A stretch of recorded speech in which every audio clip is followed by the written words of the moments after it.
Balandžio 20 dieną šokių muzikos renginys Jaeger Vibrations. Dviguba jėga sudrebins menų fabriką Loftas.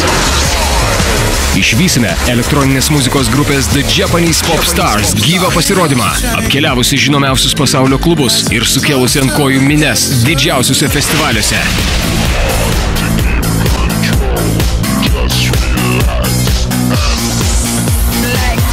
Antrasis svečias – prancūzas Feats, kuris profesionaliai groja viską nuo hip-hopo iki techno. Jis iš mūsų numylėtinės leidybinės kompanijos Ed Banger, kurie pagarsėja šokio aikštelių sprogdintojai ir po kurių vardų yra tokios žvaigždės kaip Justice, Sebastian ar Cassius.